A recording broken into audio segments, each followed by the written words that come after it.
रमैनी 36। ज्ञानी चतुर्विचक्षण लोई, एक सयान सयान न होई। दूसर सयान को मर्म न जाना, उत्पत्ति प्रलय रैन बिहाना। बनिज एक सबन मिल ठाना, नेम धर्म संयम भगवाना। हर यश ठाकुर तजियो न जाई, बालहि बेहस्त गावहि दुल्हाई। ते नर कहाँ गए जिन दीन्हा गुरु घोट, राम नाम निज जान के छाड़ देव बस्त खोट। ज्ञानी चतुर्विचक्षण लोई, एक सयान सयान न होई। साहब जब दार्शनिक बातें कहते हैं, तत्व विवेक की बातें कहते हैं, तो ज्ञानियों, बुद्धिमानों, सूक्ष्मदर्शियों, पंडितों, योगियों,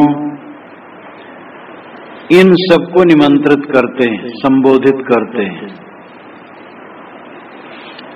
ऐ ज्ञानियों, ऐ चतुर बुद्धिमानों, विचक्षण सूक्ष्मदर्शियों, लोई लोगों, ऐ लोगों सुनो, एक सयान सयान न हुई। एक ही तत्व है, ये बात सच नहीं है। सयान नाम श्रेष्ठ। संसार में एक ही तत्व है, ये बात ठीक नहीं। इस संसार में दार्शनिक विचारधारा को लेकर के अनेक मत हैं। महाभारत के शान पर्व में आया है कि उत्तराखंड में 5000 ऋषियों की सभा हुई और उसमें यह हुआ कि सत्य का निर्णय कर लेना है। एक ने कहा एक ही तत्व है, एक ने कहा नहीं 2 है, एक ने कहा नहीं 3 है। खूब झगड़ा हो गया और इतनी उत्तेजना हो गई कि एक दूसरे के दंड कमंडल उठा के पटकने लगे। दाढ़ी नोचने की चर्चा नहीं तो जो दाढ़ी वाले उसमें होते ज्यादा परेशान होते। दंड कमंडल पटकने की बात है। तब सब मिलकर के वशिष्ठ से कहे, महाराज आप बताइए सत्य क्या है। उन्होंने कहा, भैया हम सत्य नहीं जानते। तो दर्शन के संबंध में विविध विचार सदा से रहे। एक ही तत्व है, एक अखंड निर्वैव निर्विकार सर्वत्र व्याप्त एक ही सत्ता और कुछ नहीं। ये धारणा रही है कुछ दार्शनिकों की। लेकिन अगर एक सर्वत्र परिपूर्ण अखंड सत्ता हो तो संसार न हो, कहना सुनना न हो। जैसे इस पूरे कमरे में, पूरे कक्ष में एक ऐसा पदार्थ ठोस भरा हो जिससे कोई जगह खाली ना हो, तो उसमें आना जाना रहना काम धंधा करना कैसे संभव है। अगर सर्वत्र एक ही तत्व है जो अखंड है, तो दूसरे की गुंजाइश नहीं होगी, क्रिया नहीं होगी, स्फूर्ण नहीं होगा, सृष्टि नहीं होगी। इसलिए बात बिल्कुल गलत है कि एक ही तत्व है। एक सयान सयान न हुई। एक ही सयान श्रेष्ठ तत्व है, ये बात सच नहीं। प्रत्यक्ष ही द्वैत है। एक कहता है, एक सुनता है, जड़ है, चेतन है, तो एक ही तत्व कैसे है। दूसर सयान को मरम न जाना, उत्पत्ति प्रलय रैन बिहाना। दूसरा सयान जी के ऊपर अलग एक सयान श्रेष्ठ तत्व माने, उसका मर्म तो कोई जाना नहीं, उसका भेद कोई जाना नहीं। मतलब है कि जीव के ऊपर अलग से ईश्वर है, साहब इसको भी नहीं स्वीकारते हैं। इसका मर्म है कि ये नहीं है, दूसरा कोई नहीं है, तुम ही हो, तुम जो करो सो भरो। तुम्हारे लिए कोई कुछ करने वाला नहीं है ऊपर से। उत्पन्न करता है, प्रलय करता है, रैनी और बिहान करता है, वो कोई दूसरा है, ये तुम्हारे मन की कल्पना है। उत्पत्ति प्रलय रैनी बिहाना, उत्पन्न करना उत्पत्ति, प्रलय विनाश है, रैन रात को कहते हैं, बिहान विशेष नाश को कहते हैं, भी विशेषण है, और हानि नाश है। तो बिहान का मतलब अत्यंत नाश, जिसका लाक्षणिक अर्थ होता है रात का एकदम अंत, अंधियारे का एकदम अंत। बिहान हो गया, सवेरा हो गया, प्रकाश हो गया। तो बिहान लाक्षणिक है, शाब्दिक अर्थ बिहान नहीं है। बिहान का मतलब बिल्कुल नाश, अंधकार का बिल्कुल नाश। उत्पन्न करने वाला, विनाश करने वाला, रात लाने वाला, दिन लाने वाला, इसका सबका लाक्षणिक अर्थ हुआ कि सृष्टि की उत्पत्ति और प्रलय करने वाला कोई दूसरा है, ये भी बात सच नहीं। साहब कहते इसका भी मर्म लोग नहीं समझे। जड़ तत्वों को ठीक से हम समझ लें तो इसके रचयिता और इसके प्रेरयिता की आवश्यकता न हो। जड़ में स्वाभाविक गुणधर्म है, पदार्थों में स्वतः सिद्ध क्रिया, हर पदार्थ में उसकी क्रिया अनाद निहित है, बीच में प्रक्षिप्त नहीं है, बाहर से डाली नहीं है। इसलिए संसार की परिवर्तनशीलता अबाध से आ रही है, हो रही है और आगे होती रहेगी। इसलिए जीव से अलग कोई दूसरा सयान मानना कि वही चला रहा है, ये बात सच नहीं। ब्रह्मवादी कहते हैं कि माया अनिर्वचनीय है, हम उसको कह नहीं सकते कैसे, और वो भिन्न अभिन्न कुछ भी नहीं कहते बनता है। ईश्वरवादी कहते हैं माया प्रभु की शक्ति, और उसको जीतने में सामर्थ्य हमारा क्या हो सकता है, तो प्रभु ही चाहे तो छुड़ावे, हम कुछ नहीं। इस प्रकार ये दोनों मत जीव को निवृत्त करने में समर्थ नहीं। एक ने तो मान लिया कि माया और ब्रह्म एक है, दो माने तो द्वैत हो जाएगा। अब एक मान ले तो भी गड़बड़ हो, इसलिए कुछ भी नहीं कह पाते, न एक कह पाते हैं न अलगे कह पाते हैं। सन्नाप सन्नाप उभयात्मकानो, भिन्नाप भिन्नाप उभयात्मकानो, सांगाप नंगाप उभयात्मकानो, महद्भुता निर्वचनीय रूप। विवेक चूड़ामणि में स्वामी शंकराचार्य, आदि शंकराचार्य कहते हैं माया को सत कहे तो एक ब्रह्म सत्य, दूसरी माया सत्य, तो द्वैत हो जाएगा। अगर कहे कि वो असत है तो उसका कार्य जगत दिखाई देता है, तो असत कैसे है? अगर कहे उभयात्मक है, सत भी है झूठ भी है, तो एक घपलेबाजी हो जाएगी। सन्नाप सन्नाप उभयात्मकानो, भिन्नाप भिन्नाप उभयात्मकानो। ब्रह्म से माया भिन्न है तो द्वैत हो गया, अभिन्न है तो ब्रह्म में ही रोग हो गया। उभयात्मक है तो फिर घपलेबाजी हो जाएगी। सांगाप नंगाप उभयात्मकानो, अंग सहित है तो अंग सहित एक द्रव्य है वो, फिर गड़बड़ हुआ। अवनंग है, अंग रहित है, शून्य है तो शून्य से कैसे हो गया? अगर निर्वयव उसको कहा जाए तो उससे जगत नहीं होगा। इसलिए महद्भुत अनिर्वचनीय, महान अद्भुत है, अनिर्वचनीय कह नहीं सकते कैसे। तो इस प्रकार स्वामी शंकराचार्य माया की परिभाषा ही नहीं दे पाते।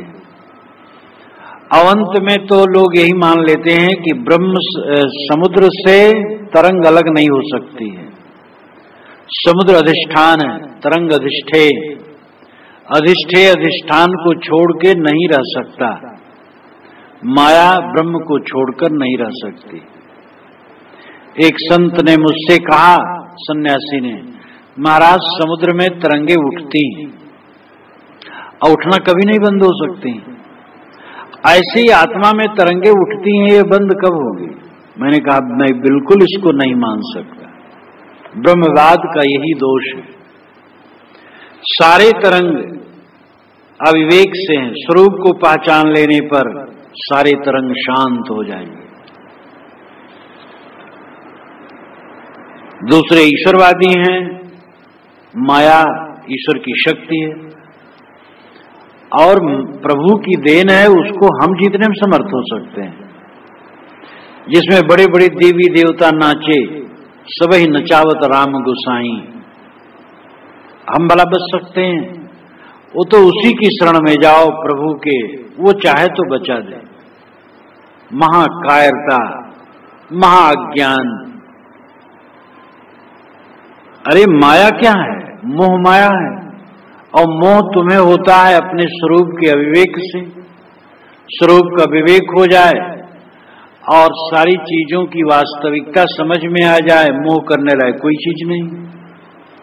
सारे नर नारी हाड़ जाम के ढांटे, टट्टी पेशाब के पिंड, और संसार की सारी चीजें कूड़ा कबाड़। तत्व विवेक हो जाने पर मोह नाम की कोई चीज नहीं, और मोह नहीं तो माया क्या है? साहब कहते हैं कि एक तत्व, अद्वैत तत्व जो कहते हैं कि एक ही तत्व है, वो सच नहीं, और जीव के ऊपर अलग करता धरता ये भी सच नहीं, जगत रचयिता कोई है ये भी सच नहीं। लेकिन बनिज एक सबन मिलठाना, नेम धर्म संयम भगवाना। साहब ने कहा कि भगवान का, ईश्वर का बनिज व्यापार सब मिल करके ठाना। जिनको देखो ईश्वर को खड़ा कर लिए और फिर पीछे जो बन सकता है करते हैं। चोर ईश्वर का नाम लेकर के नकब काटता है, और घर का मालिक ईश्वर का नाम लेकर के सोता है भगवान बचाना। हत्या करने वाले देवी देवता के नाम पर, ईश्वर के नाम पर कुर्बानी करने वाले ईश्वर का नाम लेकर के जीववध करते हैं। ईश्वर का नाम लेकर के बड़ी बड़ी जागीरें खड़ी की जाती हैं और मुकदमे चलते हैं। ईश्वर का नाम लेकर के राजनेता लोग राजनीति करते हैं, हमारा ईश्वर, हमारा ईश्वर, हमारे ईश्वर का मकान है ये, हमारे ईश्वर का मकान है। ईश्वर का नाम लेकर के सारा कुकर्म किया जाता है और ईश्वर क्षमा कर देगा। सब प्रभु करता है, मैं कुछ नहीं करता हूं।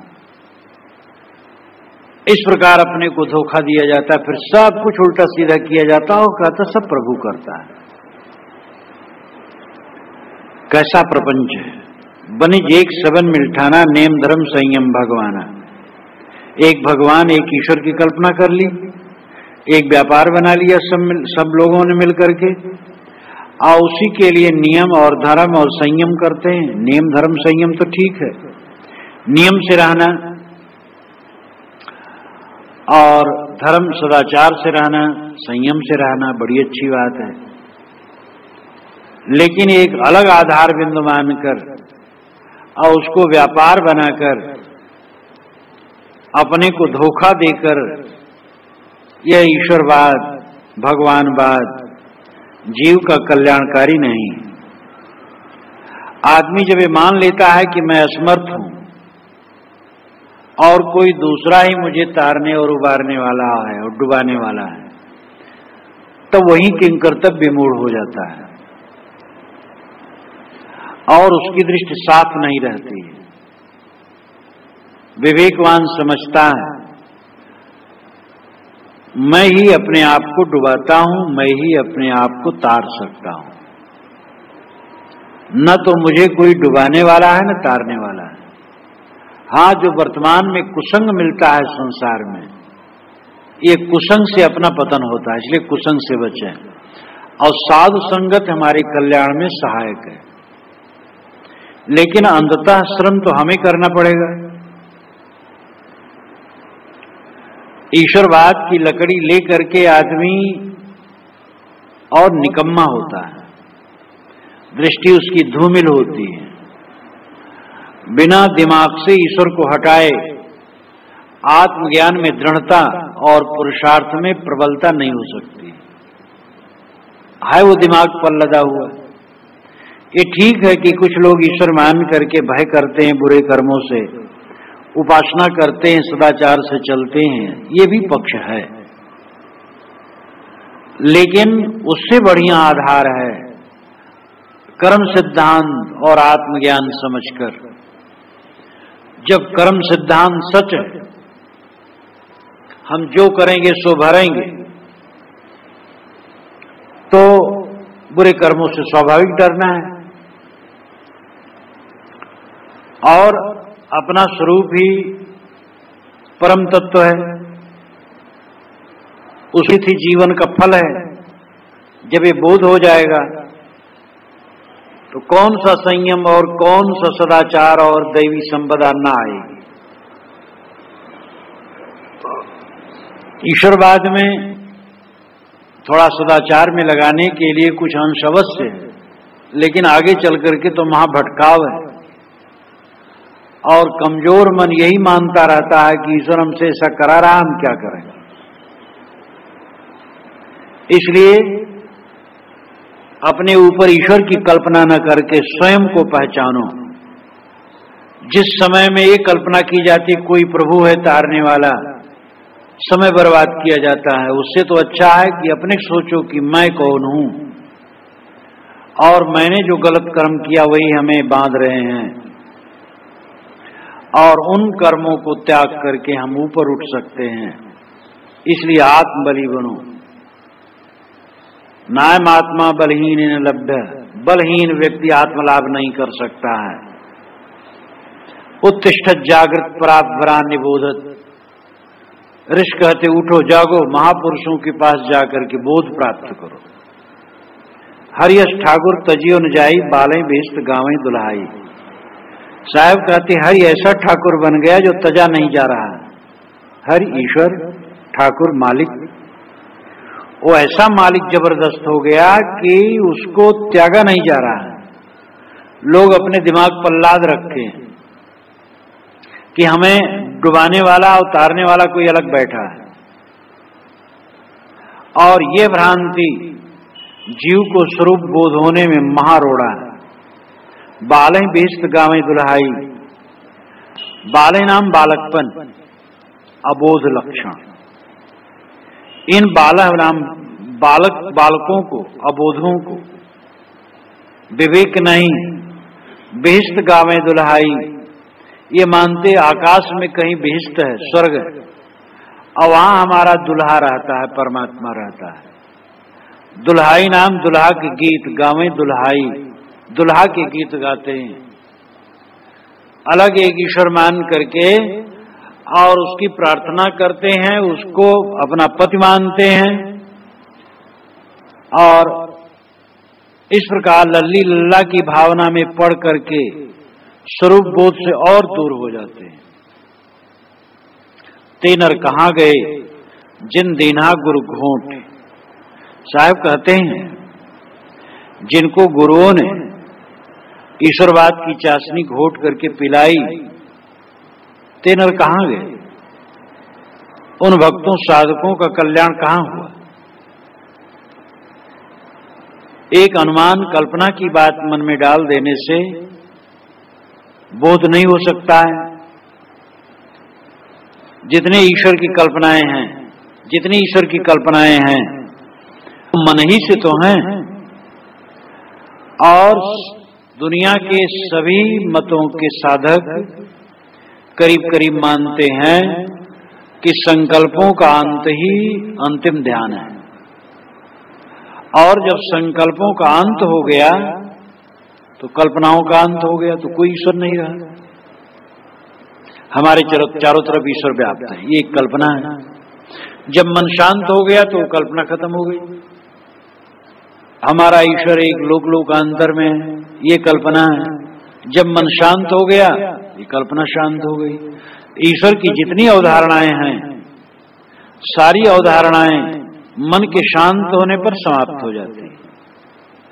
तब क्या रहता है? शुद्ध चेतना मात्र और शांत। इसलिए ईश्वर अगर कुछ है तो ये जीव ही है, आत्मा ही। इसलिए साहब कहते राम नाम निज जान के छाड़ देव वस्तु खोट। राम ऐसा नाम निज का ही, जो तुम राम राम पुकार रहे हो तुम ही हो। राम नाम निज जान के, राम ऐसा नाम तुम्हारा अपना ही है, तुम ही रम रहे हो, इसलिए राम हो। छाड़ देव वस्तु खोट, खोटी कल्पना छोड़ दो। खोटी वस्तु है कल्पना। मन की कल्पनाएं करके जो अलग खोज रहे हो, उसका भटकाव छोड़ दो। रामायणी 37। एक सयान सयान न हुई, दूसर सयान न जाने कोई, तीसर सयान सयान खाई, चौथे सयान कहाँ ले जाई, पचे सयान जो जाने कोई, छठे माँ सब गैल बिगोई, सतया सयान जो जानो भाई, लोक वेद में देव दिखाई। बीजक वित्त बतावे जो विद गुप्ता होए, ऐसे शब्द बतावे जीव को बूझे बिरला कोय। साहब पूर्व रामायणी के संदर्भ को लेते हुए आगे और उसको बढ़ाते हैं। वे कहते एक सयान सयान न हुई, मैं पहले कह दिया, एक ही तत्व नहीं है। जड़ और चेतन दो है, और दो ही नहीं है, चेतन चेतन में भी अंतर है। गुण तो एक है, लेकिन व्यक्तित्व तो अलग अलग है। जितने जीव हैं, जितने चेतन है, सबका गुण, सबका व्यक्तित्व अलग अलग है, लेकिन गुण एक है, चेतना। तो संख्या और गुण, जिसको इंग्लिश वाले क्वालिटी और क्वांटिटी कहते हैं, क्वालिटी गुण, क्वांटिटी संख्या। तो संख्या और गुण, संख्या में अनेक है, गुण में एक है। सभी चेतनों का गुण चेतना, ज्ञान, लेकिन सब अलग अलग है। इसलिए चेतन भी एक नहीं अनेक है, और जड़ भी एक नहीं है। मिट्टी पानी आग हवा अलग अलग है। ऑक्सीजन हाइड्रोजन नाइट्रोजन 100 से अधिक तत्वों की जो कल्पना है वैज्ञानिकों की, अलग अलग ही तो है। और एक एक तत्व में असंख्यात कण है, तो एक कहां? इसलिए एक कहना बिल्कुल गलत बात है। एक तो अंतिम है, जब संकल्प छोड़ दिया अपने आप एक रह गया, तो अपने लिए एक है। अद्वैत का अर्थ है सारे संकल्पों को छोड़कर अकेले रह जाना। ये समाज व्यवस्था की बात है। समाज में अकेला रह गया, अद्वैत है। अब सारे संसार को घोल करके एक में कर देना, ये अद्वैत, ये बिल्कुल गलत है। इसीलिए कपिल महाराज ने इसका खंडन हजारों वर्ष पूर्व किया था। जिनकी प्रतिष्ठा पुराने शास्त्रों में भरपूर है। ऋषिम प्रसूतम कपिलम यस्तमग्रे, ये श्वेताश्वतर उपनिषद में कहा गया, श्वेताश्वतर में, कि प्रथम ऋषि कपिल पैदा हुए। सिद्धानाम कपिलो मुनि ही, गीता में कहा गया, सिद्धों में मैं कपिल हूं। कपिल महाराज की बहुत बड़ी महिमा है। सांख्यम विशालम परमम पुराणम महारणम विमल मुदार कांतम। सांख्य विशाल है, परम पुराणम बहुत पुराना है। सांख्यम विशालम परमम पुराणम, महारणम महाअर्णव, अर्णव नाम समुद्र, विमल निर्मल है, उदार अत्यंत उदार है, कांतम चमकीला ज्ञानमय। ये महिमा महाभारत में सांख्य दर्शन की गई है। सांख्य परंपरा के साधु योगी आलार कालाम से महात्मा बुद्ध ने शिक्षा ग्रहण की थी। जैनों पर भी सांख्य का प्रभाव है, यूनान के दर्शनों पर भी सांख्य का प्रभाव है। सांख्य गरिमामय सिद्धांत पहले रहा है, इसीलिए कौटिल्य अर्थशास्त्र में कहा गया, अनविक्षकी, त्रयी, वार्ता और दंड, ये 4 विद्याएं हैं। और अनविक्षकी है सांख्य, योग, लोकायत। सांख्य दर्शन है, योग उसका साधना पक्ष है, और लोकायत व्यवहारिक पक्ष है। ये तीनों मिलाकर के अनविक्षकी विद्या है। तो इसी मार्ग में ईश्वर कृष्ण हुए। ईसा के 100-200 वर्ष पूर्व उन्होंने सांकारिका लिखी, जो 70 कारिकाओं में, श्लोकों में है। कारिका उन श्लोकों को कहते हैं जो व्याख्या स्वरूप, सूत्र स्वरूप न हो, जिसमें किसी सिद्धांत की व्याख्या रूप में रख करके श्लोक बनाए गए हो। तो ईश्वर कृष्ण की 70 कारिकाएं हैं, श्लोक हैं, सांख्य दर्शन को समझाने के लिए। और उसमें पुरुष की अनेकता के विषय में एक बढ़िया कारिका है।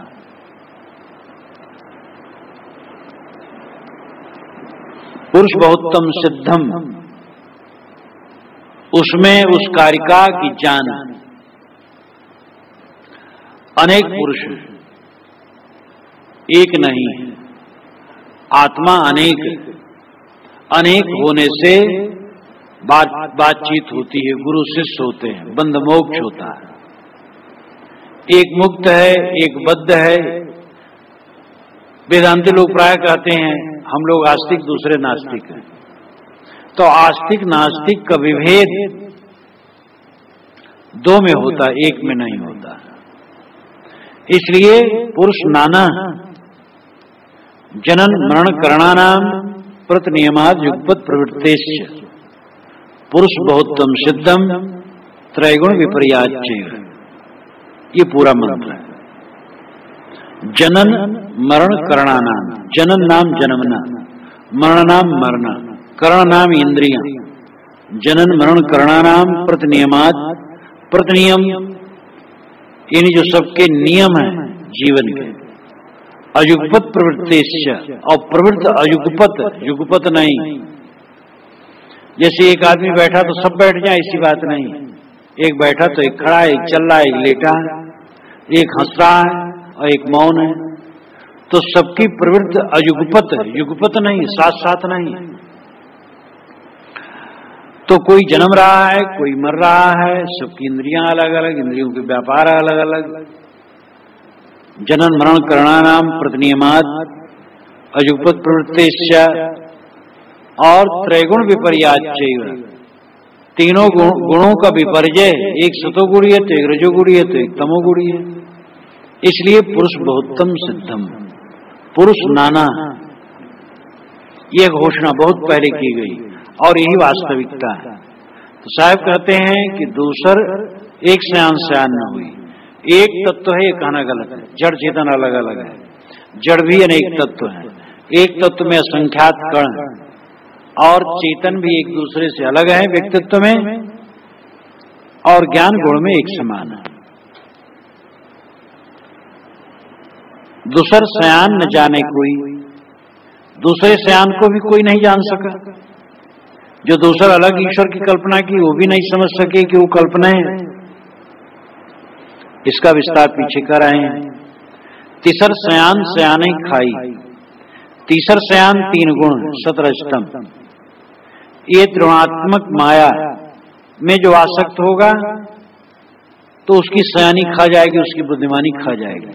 तीसर सयान सयाने खाई, यानी त्रिगुणात्मक माया में जो लीन होगा तो उसकी सयानी, उसकी बुद्धिमानी चली जाएगी, मोह माया में डूब जाएगा। चौथे सयान तहां ले जाएगी। चौथे सयान मन बुच्चित अहंकार, ये चतुष्टय अंतःकरण है। या चौथे से भी प्राय अहंकार को लिया जा सकता है। चौथा जो अहंकार है वो सयानी को खा लेता है। चौथे सयान तहां ले जाएगी, तहां भी अज्ञान में, अविवेक में। पचे सयान जो जाने कोई, छठे मां सब गेल भी गोई। पचे नाम 5 विषय, 5 विषयों को जो सयान श्रेष्ठ मान लिया वो भी डूबा। छठे माँ सब गैल भिगोई, छठे मन है, इसमें तो सब अपने को भिगो दिए, खो दिए। जहां पर संख्यावाचक पद होता है वहां अर्थ करने में स्वतंत्रता होती है। अब 1 का, 2 का, 3 का, 4 का, 5 का, 6 का, 7 का, कोई कैसा भी अर्थ कर ले।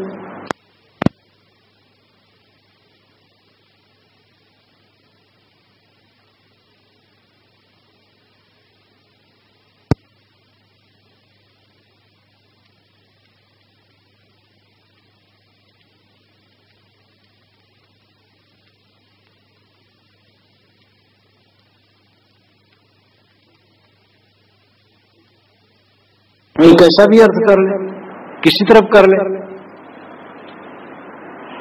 लेकिन ये देखना चाहिए कि कर्ता, जो वाणी का कर्ता है, उसका लक्ष्य क्या है, प्रवाह किधर है। 1 से 6 तक का वो निषेध करता है और 7वें का प्रतिपादन करता है। इसलिए 1 से 6 तक आप कुछ भी कहें, वो प्रकृति का अंश होगा, विरोधी अंश होगा, त्याज्य होगा, ग्रहण नहीं होगा। ये 7 है, पूरे बीजक में 7 है, लेकिन उसका मर्म समझना चाहिए। बिना मर्म समझे उल्टा पलटा लोग अर्थ कर लेते हैं। छठे माँ सब गैल भिगोई 1 से 6 तक का साहब खंडन करते हैं। जो इसको श्रेष्ठ मानता है वो गलत है। छठे माँ बीजक भर में छठा मन के लिए प्राय है।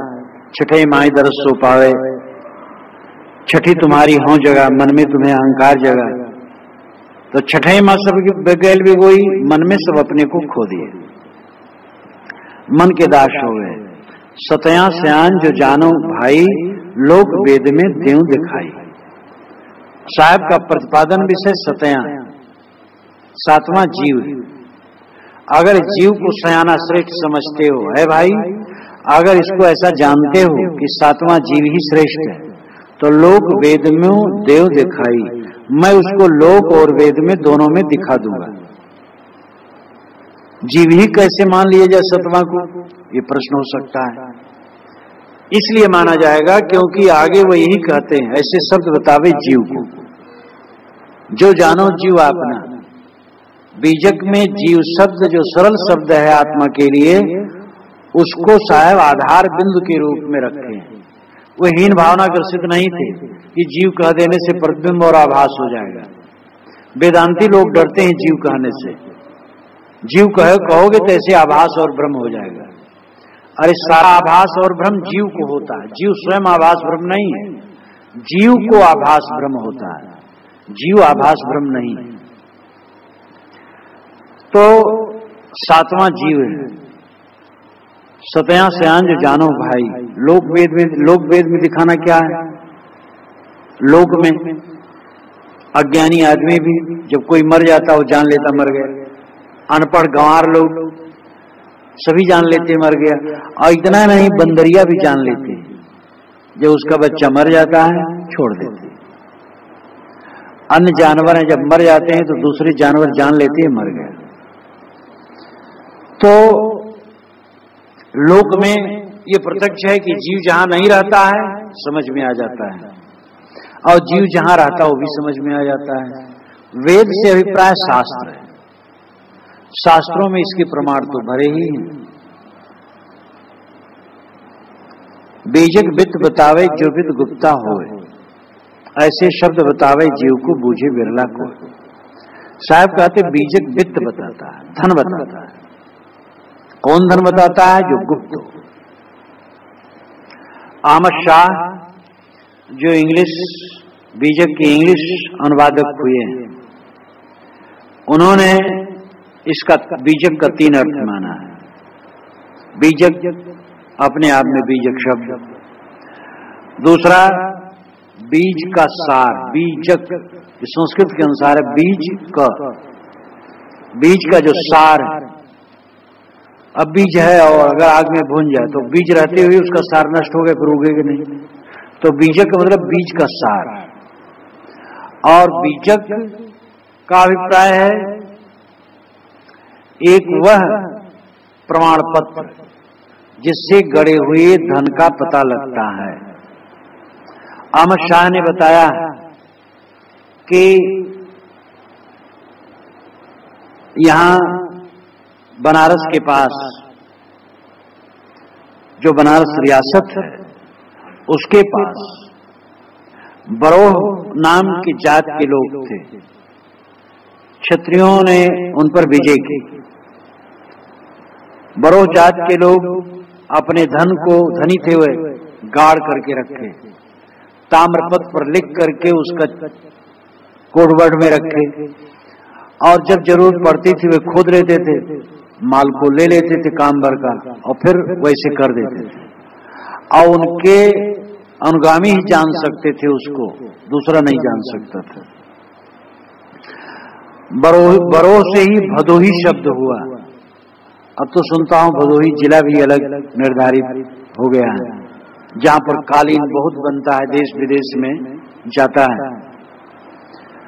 और कबीर साहब मिर्जापुर और बनारस के बीच में ज्यादा रहते थे, उनकी बोली भी इसी ढंग की। भोजपुर बिहार में पड़ जाता है, लेकिन मिर्जापुर, बनारस और बिहार का जो पश्चिमी हिस्सा है मिल करके अहली गहली बोलते हैं। बनारस में तो प्राय और बनारस के पूरब। और कबीर साहब की वाणी में इसका पुट है। कबीर साहब पूरे भारत में और भारत के बाहर भी घूमते हुए इस क्षेत्र में ज्यादा रहते थे। ये मिर्जापुर, बनारस से लेकर के गोरखपुर के क्षेत्र में कबीर साहब इस बात से बिल्कुल परिचित थे। बीजक, गुप्त धन को बताने वाला सांकेतिक प्रमाण पत्र बीजक। तो बीजक वित्त बतावे, बीजक धन बताता है। कौन धन बताता है? जो गुप्त, गड़ा। ऐसे शब्द बतावे जीव को बूझे बिरला को। साहब कहते इसी प्रकार हमारे बीजक का शब्द जीव को बताता है, निस्वरूप का ज्ञान देता है कि तुम ही सबके कल्पक, दृष्टा, साक्षी, मनता, बोधा हो। अपने को छोड़ करके अलग मत भटको, बूझे बिरला कोई, लेकिन इसे कोई बिरला समझेगा।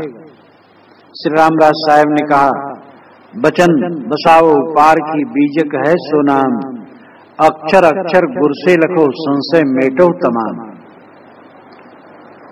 जहां जय निष्ठा बीजक केरी, अपनी पराई भेद निवेरी। अपने पराई के भेद को वहां निर्वाह किया जाता है। तो बीजक, कबीर साहब ने अपने ग्रंथ का नाम बीजक स्वयं रखा। बीजक ही प्रामाणिक ग्रंथ मान करके पंथ में उसी का प्रचार है और टीका व्याख्या सदैव से होती रही है। बीजक अगर कबीर पंथ के एक शाखा वाले संकलित किए होते तो दूसरा शाखा वाले न मानते, लेकिन पूरे पंथ में बीजक मान्य, टीका व्याख्या भले अपने अपने ढंग से हो। इसलिए अन्य वाणियां जो हैं वो बीजक से तोड़ मरोड़ करके कही गई हैं और भक्तों ने संकलित किया है, फिर विद्वानों ने संकलित किया है और अपने ढंग से नाम रखा है कबीर ग्रंथावली, संत कबीर, कबीर वचनावली। लेकिन बीजक कबीर साहब का दिया हुआ नाम है और ठोस ग्रंथ बीजक है। इसलिए बीजक को समझना बहुत जरूरी है।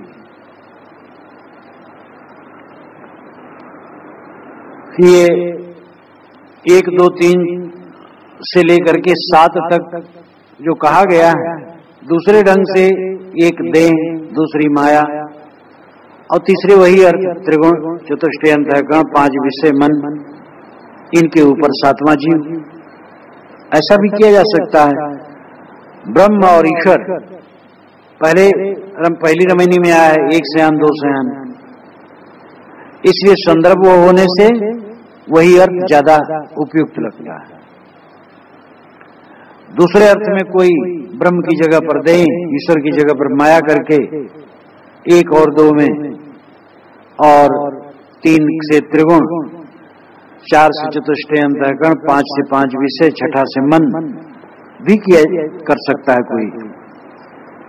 जहां तक है मैंने पहले कहा कि ये 6 विजाति और 7वां जो निर्देश है वो जीव के लिए है जो स्वयं है। रमैनी 38। ये भी तो कहूं कहा नहीं माना मार्ग माही पसारिन ताना, रात दिवस मिल जोरिन तागा, ओटत काटत भरम न भागा, भरम ही सब जग रहा समाई, भरम छोड़ कतहू नहीं जाई, परे न पूर दिनों दिन छीना, तहां जाए जहां अंग बिहूना, जो मत आदि अंत चली आई, सो मत सब उन प्रगट सुनाई, यह संदेशा फुरके मान्यो लीन्यो शीश चढ़ाए, संतोष संतोष सुख है राहो तो हृदय जुड़ाए। कबीर साहब की वाणी में क्रांति, निर्भयता, जो उन्होंने सत्य समझा कहा निर्भय हो। ये भी तो कहो कहा नहीं माना। साहब कहते इस प्रकार कहता हूं लेकिन लोग कहा नहीं मानते। द्वैत अद्वैत और तमाम प्रपंच का खंडन करके मैं कहता हूं कि सारी कल्पनाओं का कर्ता जीव है, जीव ही शिव है।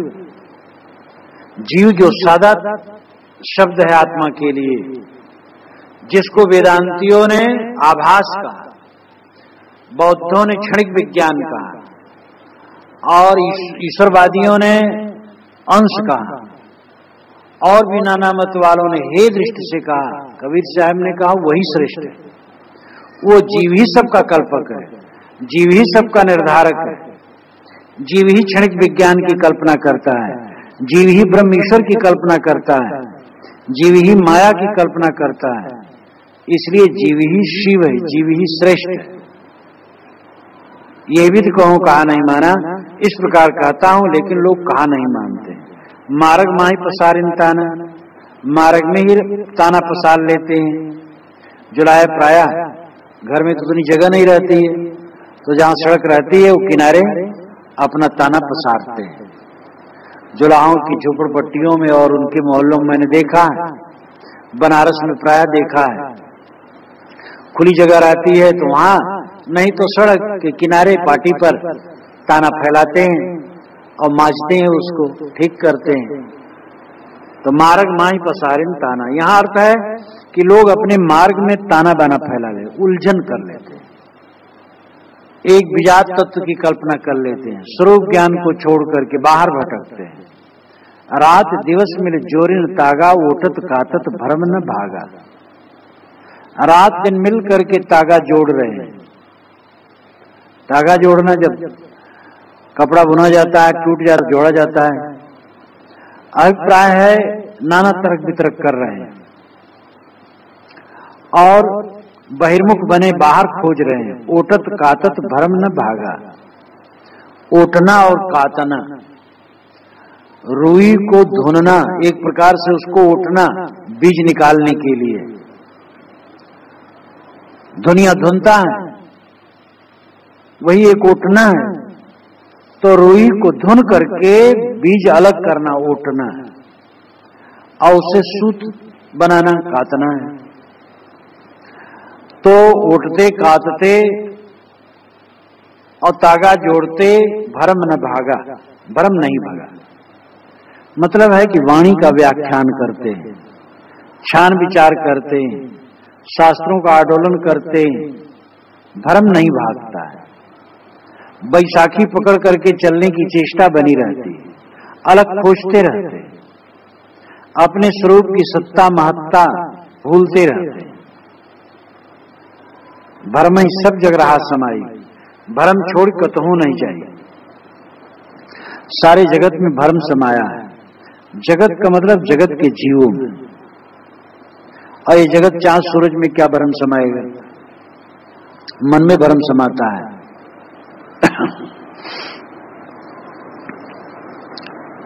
सबके मन में भ्रम समाया है। हमारा सुख, हमारा सत्य, हमारा आनंद, हमारा मोक्ष, हमारा परमात्मा हमसे अलग है, ये भ्रम समाया है। भरम छोड़ कतहू नहीं जाए। भरम को छोड़ करके कहीं अलग नहीं होते। देवी देवता का भ्रम, जादू टोना का भ्रम, जंतर मंतर तंत्र का भ्रम, ग्रह लगन मुहूर्त का भ्रम, दिशाशूल का भ्रम, शकुन अपशकुन का भ्रम। अच्छे पढ़े लिखे लोग छल्ला अंगूठी पहनते रहते हैं। पढ़े लिखे लोग जितना डूबे हैं, अनपढ़ नहीं डूबे। छल्ला ये मुदरी जितनी बनती है 99% से अधिक पढ़े लिखे लोगों में इनकी खपत होती है।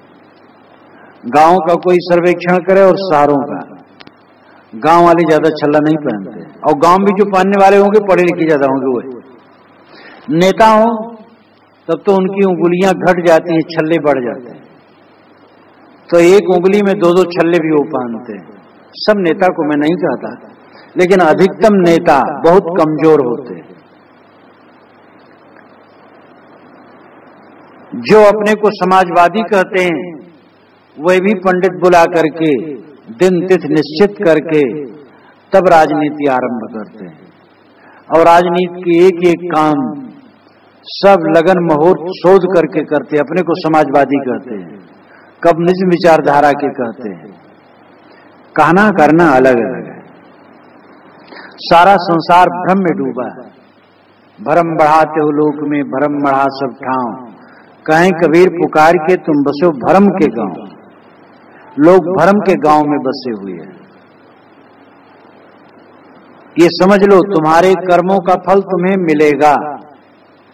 कोई देवी देवता कहने से कोई फर्क नहीं पड़ेगा। और जब तुम अपने आप को सुधारोगे तभी तुम्हें शांति मिलेगी। कोई देवी देवता सुधार नहीं सकता है। मन के सारे भ्रम के बोझे को उतार करके अलग रख दो। तुम अपने जीवन के कर्ता और विधाता, अपने को डुबाने और उबारने वाले तुम हो, कोई दूसरा नहीं। ये निर्भ्रांत दृष्टि लाने की जरूरत है। लेकिन सारा संसार भ्रम में डूबा, इसलिए परे न पूर दिनों दिन छीना। किसी का पूरा नहीं पड़ता, बल्कि दिन दिन छीन होते हैं। पूरा का मतलब संतुष्ट, पूरा करना, पूर्ण संतोष, पूर्ण आनंद। जब मन में कोई कसर न रहे, जो जानना था जान लिया, जो पाना था पा लिया, जो होना था हो गया, जो करना था कर लिया। कृत अवस्था, तृप्ति अवस्था, ये पूर्ण पड़ना है। जीवन में सब समय ऐसा लगे कि कुछ अब पाना नहीं और कुछ अपना नहीं, और कहीं अपना मोह न लगे, कहीं आकर्षण न लगे, सब कूड़ा कबाड़ लगे। और चाहे जब अवसर हो शरीर छूटने का, बस बेड़ा पार है अपना। शरीर के अंत का दिन एक महापर्व के समान प्रतीत हो कि जो हमारे शरीर के अंत का दिन आएगा, महापर्व है। और उस उत्सव को मनाने के लिए पहले से तैयार हो, वो कृतकृत पुरुष होगा। लेकिन परे न पूर दिनों दिन छीना, आत्म संतोष नहीं मिलता है। भगवान को खोजते खोजते बुढ़ा गए, भगवान ने दर्शन नहीं दिया। भगवान कुछ हो तो दर्शन दे। मैं ही ब्रह्म हूं, सारा संसार मेरा विलास है, डूबो फिर उसी में। सारा संसार तुम्हारी तरंग है, डूबो। घट और मृतका अलग कहां है? पानी और पानी की तरंग अलग कहां है? तुम और जगत अलग कहां हो? डूबो फिर उसी में। कभी भी संतोष नहीं मिल सकता है इन सब भ्रमों में। जब ये जान लिया शरीर से लेके सारा संसार अलग है, सारी प्रकृति अलग है, मन से प्रतीतमान सारा दृश्य अलग है, मैं उसका दृष्टा साक्षी चैतन्य सर्वथा भिन्न हूं। इस बोध भाव में जब स्थित हुआ तब पूर्णता मिली। अपने आप को सबसे निकाल लेना चाहिए, सारी प्रकृति से निकाल लेना चाहिए। परे न पूर दिनों दिन छीना, संतोष नहीं मिल रहा, दिन दिन छीन हो रहे हैं। कल्पना बढ़ रही है, अज्ञान बढ़ रहा है, भ्रांति बढ़ रही है, उधर शरीर भी छीन हो रहा है। तो सब प्रकार का नुकसान होता जा रहा है। तहां जाए जहां अंग बिहूना। लोग ऐसी जगह पहुंचते हैं जहां अंग विहून है। अंग विहून लाक्षणिक शब्द है, मतलब शून्य जगह में, शून्य में जा, अंग विहून जा रहे हैं, शून्य में जा रहे हैं, अपने को खो रहे हैं। कितने लोगों ने शून्य ही परम तत्व माना है, लेकिन शून्य ही बंचे, शून्य ही गए, हाथा छोड़ बेहाथा भय। कहते हैं साहब, जो शून्य की वांछा करता उस शून्य में ही जाता है और हाथ का छोड़ करके बेहाथ होता है। अच्छे अच्छे विद्वान तो दिग्भ्रमित ही प्राय रहते हैं, बड़े बड़े पंडित, बड़े बड़े विद्वान, उनको बोध नहीं, भ्रांत, और उनमें से अनेक तो रहनी गहनी भी ठिकाना नहीं। जो मत आदि अंत चली आई, सो मत सब उन प्रगट सुनाई। जो मत, जो भ्रांति का मत आदि अंत चली आई, आदि से अंत तक चला आया है। आदि नाम शुरू से, अंत नाम आखिर तक। आदि अंत का लाक्षणिक अर्थ है कि पहले से आज तक, पहले से आज तक जो मत चला आ रहा है, सो मत सब उन प्रगट सुनाई। उन नाम गुरुओं ने, नाना मत के गुरुओं ने उन्हीं मतों को प्रकट करके लोगों को सुनाया। भ्रांत के मार्ग, नाना मार्ग चले आ रहे हैं, उन्हीं मार्गों का व्याख्यान गुरुजन कर रहे हैं। बाहरी कल्पना में लटका रहे हैं, जीव का अपमान सब कर रहे हैं। जीव का अपमान न करने वाला कोई बिरला है। तुम किंचज्ञ हो, अल्पज्ञ हो, अंश हो, प्रतिबिंब हो, आभास हो, तुम असमर्थ हो, तुम कर ही क्या सकते हो, प्रभु श्रेष्ठ है। इस प्रकार पैर पकड़ करके पीछे खींचने की भावना नाना मतों में रात दिन चली आ रही है। हम तुच्छ हैं, ऊपर वाला बड़ा है। अरे ऊपर वाले की कल्पना ये भीतर वाला ही कर रहा है। जो तुम हो, भीतर वाला ना होता, ऊपर वाला कुछ भी नहीं। तो जो भ्रांत के मार्ग हैं, गुरुओं ने उसी का उपदेश बारंबार दिया, आवाज भी दे रहे हैं। यह संदेशा पुर के मान्यो, लीन्यो शीश चढ़ाए। साहब कहते हैं श्रोताओं, ये भ्रांति का संदेशा ही तुमने फुर करके मान लिया है और लीन्यो शीश चढ़ा है, अपने सिर पर चढ़ा लिए। गुरु महाराज कहते ठीक है, ये महाभ्रांति है। संतोष सुख है, रहो तो हृदय जुड़ा है। ऐ संतोष में सुख है। अगर संतोष कर लो तो हृदय जुड़ा जाएगा, शीतल हो जाएगा। संतोष का लाक्षणिक अर्थ है आत्म संतोष, अपने आप में संतोष। संतोष का अर्थ ही है बाहर न जाना। आशा तृष्णा कांत संतोष है, बाहर की इच्छा नहीं, यही संतोष है। बाहर से कुछ पाने की आवश्यकता जब प्रतीत नहीं होती है, इसी का अर्थ होता है संतोष।